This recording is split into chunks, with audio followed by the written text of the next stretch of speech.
Hi everyone. सो आज हम लोग नया चैप्टर शुरू कर रहे हैं और इस चैप्टर का नाम है मेजर्स ऑफ डिस्पर्शन। ठीक है, और जैसे आप लोगों को पता ही है ये अपना आसाम बोर्ड का क्लासेस चल रहा है क्लास 12 के लिए कॉमर्स, और ये जो सब्जेक्ट है वो कमर्शियल मैथमेटिक्स एंड स्टैटिस्टिक्स, इसको हम लोग CMST भी बोलते हैं। ठीक है, तो इसका आज हम लोग पहला यूनिट देखेगा और ये जो यूनिट चल रहा है वो 5th यूनिट है क्लास 12 के लिए और ये इसका पार्ट 1 है। ठीक है, तो क्लास शुरू करता है फिर मेजर्स ऑफ डिस्पर्शन। तो देखो सबसे पहले आता है कि डिस्पर्शन का मीनिंग क्या है। तो देखो यहाँ पे लिखा हुआ क्या है, degree to which numerical data tend to spread about an average value is called the variation और डिस्पर्शन ऑफ द डाटा। तो देखो यहाँ से जो डेफिनेशन लिखा है ना, इससे कुछ समझ में नहीं आ रहा है। ठीक है, ये क्या बोलना चाहता है इससे कुछ समझ में नहीं आ रहा है। तो जब हम लोग इसे न्यूमेरिकल वगैरह करेगा तो उस टाइम हमें हम लोगों को समझ में आया कि एक्चुअली में ये डिस्पर्शन है क्या। ठीक है, डिस्पर्शन क्या है और ये किस न्यूमेरिकल डाटा के बारे में बात कर रहा है और इसको हम लोग वेरिएशन भी क्यों बोलता है। तो सबसे पहला बात ये जो यहाँ पे एक बात समझ जाना कि डिस्पर्शन जो है वो दो तरीके का है। ठीक है, एक एब्सोल्यूट और दूसरा रिलेटिव। तो सबसे पहले हम लोग देखते हैं कि एब्सोल्यूट क्या है। तो एब्सोल्यूट मतलब जहां पे हम लोग measure of dispersion which are express in terms of original unit. ठीक है, ओरिजिनल यूनिट, जहां पे ओरिजिनल यूनिट का बात आएगा वहां पे हम लोग एब्सोल्यूट मेजर्स का इस्तेमाल करेगा। ठीक, जहां पे यूनिट का बात आएगा, यूनिट मतलब तो होता ही है जैसे कि केजी, ठीक है, ग्राम, ये सब क्या है, ये सब यूनिट है। ठीक है, तो जहां पे हम लोग यूनिट का इस्तेमाल होता है वहां पे हम लोग एब्सोल्यूट मेजर्स का इस्तेमाल करते हैं। और जैसे हम लोग आ गया रिलेटिव मेजर्स। ठीक है, रिलेटिव मेजर्स क्या है, जहां पे जो measures of dispersion which are independent of original units, यहाँ पे जो यूनिट्स है उनसे कुछ भी लेना देना नहीं है, ये उससे बाहर है। ठीक है, which are independent of original units of the variable, these are generally in the form of pure numbers. ठीक है, कोफिशिएंट, परसेंटेज एक्सेट्रा। तो यहाँ पे कोई भी यूनिट्स का लेना देना नहीं है और ये जो है वो इंडिपेंडेंट ऑफ ओरिजिनल यूनिट है, इसमें यूनिट से कोई लेना देना नहीं है। जनरली देखा जाता है कि जैसे कोफिशिएंट निकालना हो गया, ठीक है, उसके बाद परसेंटेज निकालना हो गया, तो उसके लिए हम लोग ये रिलेटिव मेजर्स को इस्तेमाल करते हैं। चलो यहाँ तक थोड़ा बहुत क्लियर हुआ, आगे हम लोग नेक्स्ट तुम लोगों को देखना पड़ेगा कि जो कैरेक्टरिस्टिक्स है या फिर requirement of a good major of dispersion, ये कुछ थ्योरी पार्ट है, ये डायरेक्ट एग्जाम में पूछ सकता है कि बताओ कैरेक्टरिस्टिक्स बताओ।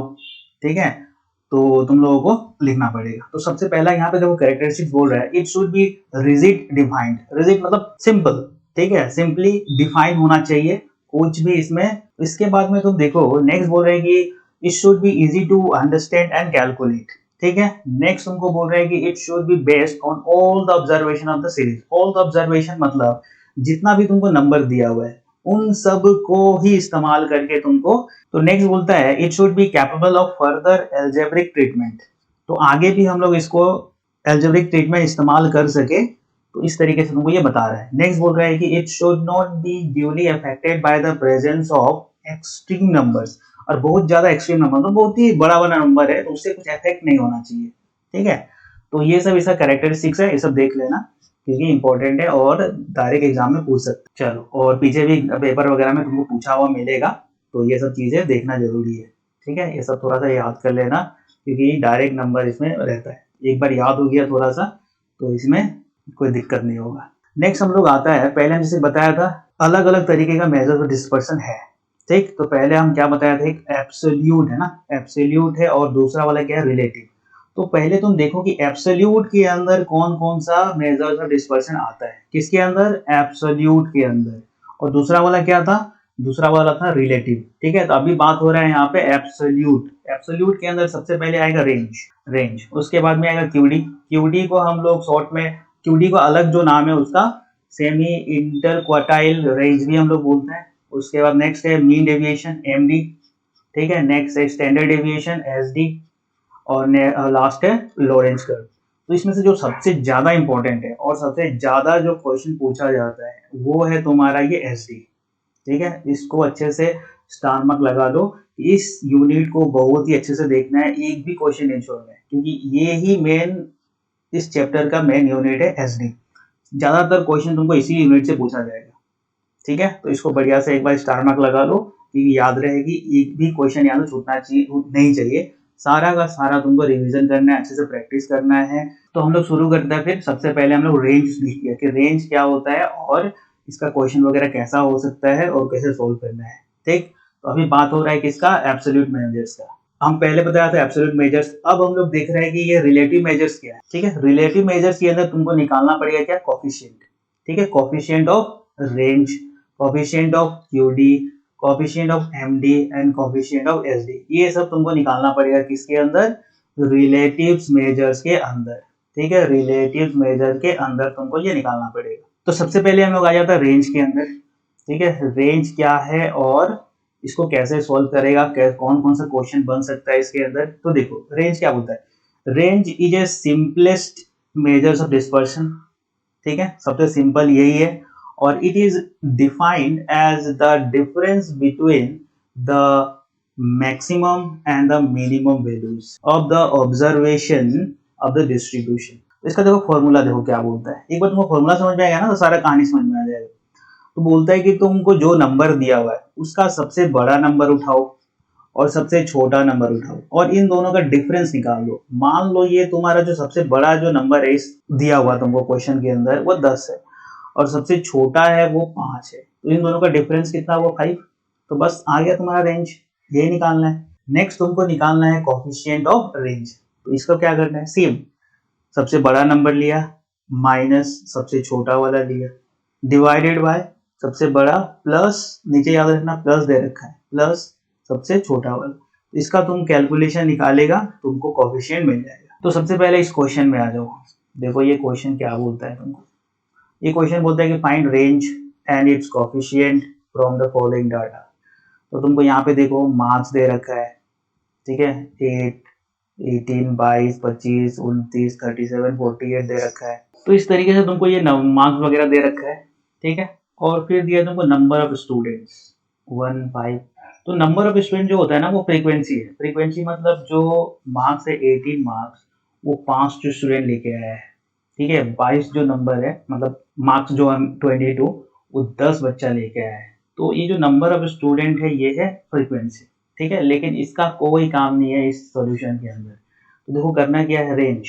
तो सबसे बड़ा मार्क्स कौन सा है, 48, ये रहा 48। और सबसे छोटा कौन सा है, ये रहा 8। तो सबसे बड़ा को ले लिया हम लोग और सबसे छोटा को ले लिया। तो 48 माइनस 8 कितना होता है, ठीक है 40 मार्क्स। तो ये इसका क्या हो जाएगा, रेंज। ठीक है, तो जैसे हम लोग बताया था ये जो रेंज है ये क्या है, रिलेटिव मेजर्स। और रिलेटिव मेजर्स क्या है, यूनिट आता है, यूनिट। ठीक है, यूनिट में आता है। तो इसलिए 40 मार्क्स लगा रखा है यहाँ पे क्योंकि ये यूनिट है ना, मार्क्स है ये, तो ये लगा रखा है। अब तुम आ जाओ कोफिशिएंट में। कोफिशिएंट ऑफ रेंज फॉर्मूला तुमको पता ही है, 48 plus sorry minus 8 divided by 48 plus 8। तो यहाँ से तुमको मिलेगा कितना, 0.71। तो ये क्या निकल गया, इसका कोफिशिएंट निकल गया। तो नेक्स्ट देखो क्या बोलता है यहाँ पे तुमको, find range and it's coefficient from the following frequency distribution. तो यहाँ पे देखो एज दे रखा है, एज कितना 16 से लेके 20 के अंदर 10 आदमी है, 21 से लेके 25 तक 15 आदमी है। इस तरीके से तुमको दिया हुआ है। ठीक है, और तुमको बोलता है कि निकालो रेंज, निकालो इन लोगों का। तो देखो सबसे बड़ा जो एज है वो कौन सा है, वो 35 है, यहाँ तो दिख रहा है। और सबसे छोटा क्या है, वो 16 है। बस हो गया काम तुम्हारा। तो एग्जाम में डायरेक्ट मत कर देना, किनारे के यहाँ पे आ जाना, क्योंकि इसको थोड़ा सोल्व करके दिखा देना। ठीक है, एज ये रहा और नंबर ऑफ स्टूडेंट्स ये रहा। ठीक है, अच्छा एक बात और यहाँ पे देखने वाला चीज है कि देखो 16 है फिर और 20 है, फिर 21 है और 25 है ना। तो यहाँ पे देखो कंटिन्यूअस नहीं है, कंटिन्यूअस नहीं है। तो पहले तुमको कंटिन्यूअस बनाना पड़ेगा। इसको कैसे बनाना पड़ेगा, पीछे भी हम लोग देखा था जब मीडियन वगैरह किया था, कैसे बनाना पड़ेगा। तो सबसे पहले तो देखो ये जो 16 है ना, इसके अंदर 0.5 माइनस करो तो कितना हो जाएगा 15.5। और ये जो 20 है ना इसमें 0.5 प्लस करो तो ये कितना हो जाएगा 20.5। तो सबके साथ करो। अब ये इसमें भी प्लस 0.5 कम किया, इधर 0.5 बढ़ा दिया। ठीक है, इस तरीके से तुम पहले सबका इस क्लास बाउंड्री को पहले बना लेना। अब तुम देखो कि सबसे बड़ा एज जो है वो कौन सा है, 35.5 उठा लिया।